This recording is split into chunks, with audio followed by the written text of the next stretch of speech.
Benarkah pengaruh presiden atau Jokowi effect di Pilkada Jakarta disinyalir masih kental terasa di Pilkada yang masih digelar pada November nanti yang disebut oleh Sekjen PKS Abu Bakar Al-Habsyi. Jokowi menyodorkan nama putra bungsunya Kaisang Pangarep. Sebenarnya masih ada pengaruhnya tidak? Kita bahas sore hari ini dalam program Rumah Pemilu bersama dengan dosen ilmu politik Universitas Paramadina ada Ahmad Khairul Umam. Mas Umam, selamat sore. Terima kasih sudah meluangkan waktu untuk Rumah Pemilu. Mas Umam, kan ada yang bilang nih kan, kalau sekarang masih ada pengaruhnya. Tapi nanti kalau November pada hari pemilihan tidak terlalu signifikan. Menurut Anda gimana? Ya, rumus dasarnya Mbak, bahwa dalam kontestasi pilkada ini akan sangat penting bagi komposisi kekuasaan di 2029 yang akan datang. Karena pilkada dilakukan di November 2024 dan nanti berarti 5 tahun yang akan datang akan dilakukan pada November 2029. Sebelum November 2029 akan ada momentum pertarungan kekuasaan besar di tingkat nasional yaitu pemilu dan pileg. Artinya komposisi kekuasaan hasil kemenangan di Pilkada 2024 ini akan berdampak signifikan terhadap nanti di 2029. Dalam konteks ini, maka kemudian kita bisa membaca bahwa kekuasaan yang ada saat ini termasuk upcoming government, presiden dan wakil presiden terpilih tentu memiliki kepentingan besar untuk memenangkan pertarungan besar di situ. Ini tentu bukan hanya terjadi di DKI Jakarta, tetapi simpul-simpul besar, kekuatan-kekuatan politik besar yang memiliki basis pemilih yang cukup menentukan dalam pertarungan di tingkat nasional yang akan datang. Mulai dari DKI Jakarta, Jawa Tengah, Jawa Timur, Jawa Barat, termasuk Sumatera Utara, semuanya itu tampaknya akan betul-betul mendapatkan perhatian penuh, baik dari Pak Jokowi, termasuk dari pemerintahan yang akan datang, dalam konteks ini adalah Prabowo Gibran. Nah, terkait dengan impact atau efek dari kekuasaan saat ini, ya kalau kemudian kekuasaan memiliki kepentingan besar, maka besar kemungkinan terlepas dari bagaimana kemudian pengaruh citra atau populisme yang terbangun, tetapi kalau misalnya kemudian kepentingan itu diterjemahkan sebagai sebuah instrumen politik, proses pembentukan struktur pemenangan, maka hal itu bisa dipersiapkan sedemikian rupa. Jadi meskipun nanti katakanlah Pak Jokowi kemudian sudah selesai di Oktober, pilkada dilakukan di November, kalau misal memang ada greget, ada kalkulasi kepentingan ekonomi politik, maka persiapan pemenangannya akan dimatangkan jauh-jauh hari sejak dini. Nah, maka dalam konteks ini apakah kemudian efeknya nanti setelah Pak Jokowi turun atau enggak, saya pikir itu bukan menjadi variabel utama, tetapi dinamika kekuasaannya menghendaki demikian. Lumrah nggak sih menurut Anda, Mas Umam? Dalam konteks pertarungan kekuasaan politik praktis bisa dianggap lumrah, tetapi dalam konteks pertarungan itu juga kita juga perlu mempertimbangkan faktor etika kekuasaan. Faktor politik itu adalah sebuah benteng utama untuk menjaga martabat, pilar-pilar demokrasi dan juga nilai-nilai demokrasi dalam pertarungan kekuasaan. Karena kalau misal kemudian tanpa fatsun politik, tanpa etika politik, pertarungan kekuasaan itu hanya akan menjadi arena bagi pertarungan ambisi pribadi dan kelompok tertentu. Tetapi kalau misal kemudian fatsun politik, etika politik, meskipun secara legal formal, administratif prosedural dianggap memenuhi, tetapi bisa saja itu kemudian seolah kemudian dibacak hanya demi kelompok kepentingan elit tertentu. Nah, ini yang membedakan mana lumrah dalam konteks pertarungan politik praktis, mana keabsahan dalam konteks legal formal, mana yang kemudian dalam konteks etik yang kemudian berkorelasi dengan kepentingan publik bisa kita pertimbangkan sebagai sebuah hal yang itulah politik adiluhung yang sesungguhnya. Oke. Soal nama Kaisang yang disodorkan di Pilkada Jakarta, menurut Anda Mas Umam, sudah pasti nggak nih all out nanti bakalan ikut dukung pilihan Jokowi? Dari partai koalisi dulu ya. Ya, tentu kita harus hitung betul apakah kemudian narasi mengajukan Kaisang itu hanya untuk menghidupkan suasana, ataukah memang akan dilakukan. Kalau indikasinya tampaknya memang menguat, setidaknya operasi, let's say dalam tanda kutip operasi kekuasaan untuk mengamankan jalur prosedural administratif terkait dengan persyaratan sebagai cagup atau cawagup sudah dilakukan melalui penerbitan keputusan Mahkamah Agung kemarin. Maka dalam konteks ini bisa dibaca bahwa upaya untuk memfasilitasi itu sudah dilakukan. Nah, kalau misal kemudian nanti diusung, memang level dari Kaisang tampaknya level atau zona permainannya bukan di level calon gubernur. Tentu kalau misal Kaisang diletakkan dalam pertarungan calon gubernur, resistensinya akan jauh lebih besar dan dalam konteks pertarungan politik akan menjadi kontraproduktif.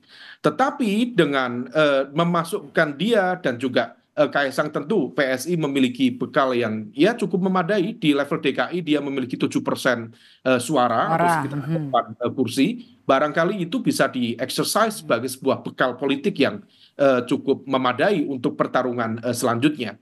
Nah, kalau misal kemudian itu bisa dilakukan, maka tentu ada faktor-faktor yang berkelindan lainnya, bahwa dia adalah anak presiden, dia adalah adik dari wakil presiden terpilih, dan komposisi kalau misal nanti besar kemungkinan kalau misal kemudian Koalisi Indonesia Maju mengusung nama yang dianggap memiliki kekuatan yang cukup sepadan dengan Anies Baswedan misalnya, let's say seperti Ridwan Kamil, maka besar kemungkinan Kaisang akan dilekatkan kepada dengan Ridwan Kamil ya. Nah, kalau misal kemudian itu yang diajukan komposisinya, biasanya ini pengalaman dari pelajaran sebelum-sebelumnya, biasanya pihak-pihak di lingkaran terdekatnya akan lebih all out dan melakukan segala cara at all cost untuk memenangkan itu.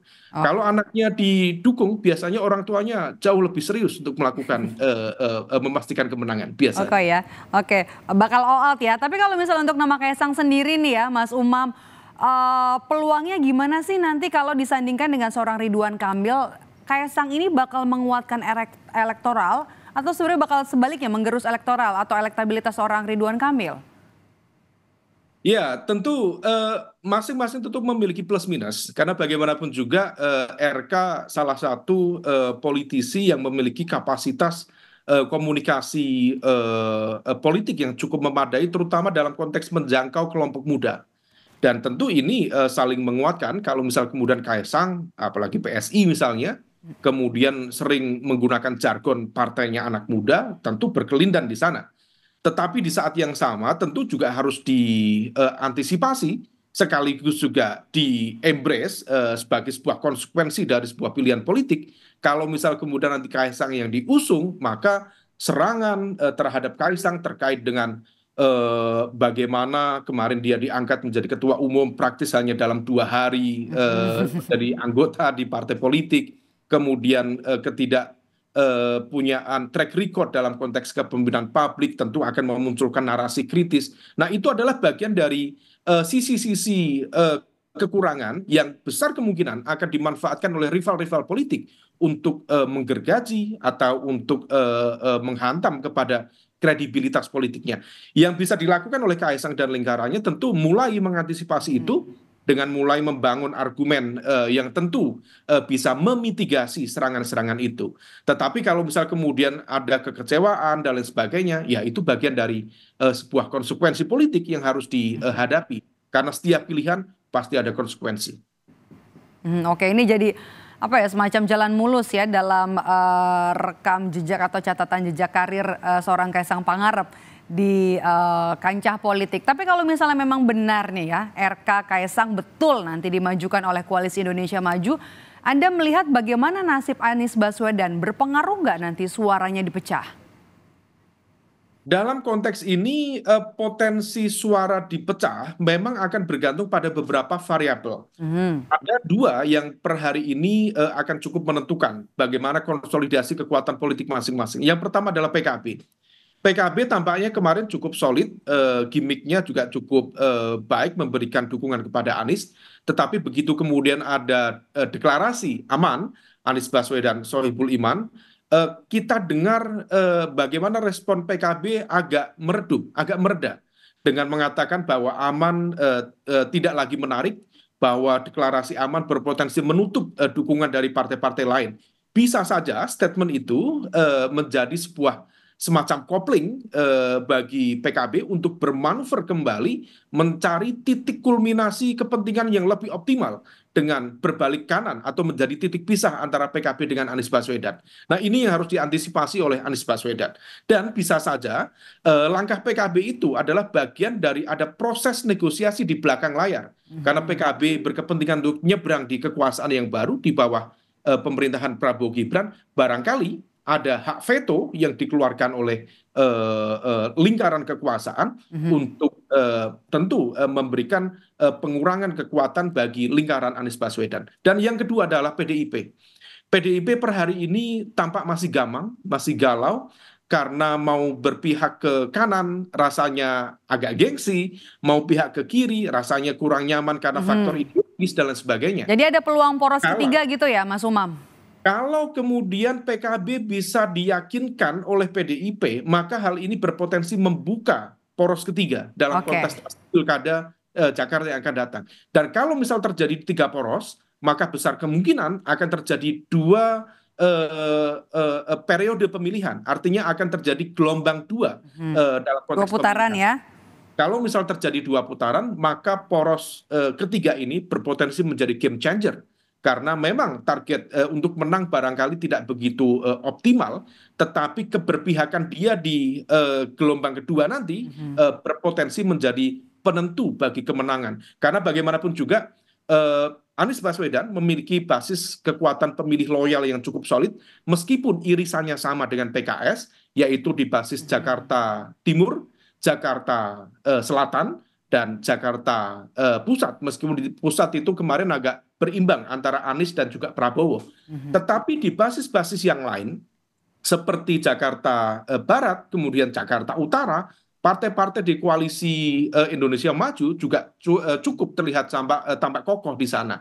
Nah, ini yang harus dihitung betul. Kalau misal kemudian masing-masing pihak bisa meyakinkan basis konsolidasi kekuatan politiknya, tentu potensi kemenangan lebih besar. Tetapi kalau tidak cepat untuk mengantisipasi, bisa saja partikel-partikel lepas tadi itu, let's say seperti PKB atau bahkan PDIP yang masih gamang, bisa digarap oleh elemen yang lain dan membentuk satu partikel baru bernama poros ketiga dalam pilkada yang datang. Baik, PKS menyebut Jokowi cawe-cawe di dalam pilkada Jakarta untuk menyodorkan nama putra bungsunya Gibran Rakabuming Kaisang Pangarep di pilkada Jakarta untuk maju di pilkada serentak 2024. Kita tunggu karena PKS juga belum buka suara, dan apakah memang juga nanti benar, kita tunggu, masih ada kejutan-kejutannya jelang nanti masa pendaftaran pada bulan Agustus. Tidak lama lagi, kurang dari 2 bulan. Terima kasih sudah bergabung bersama kami, Mas Umam. Sehat selalu, Mas Umam. Terima kasih, Mbak Mairo.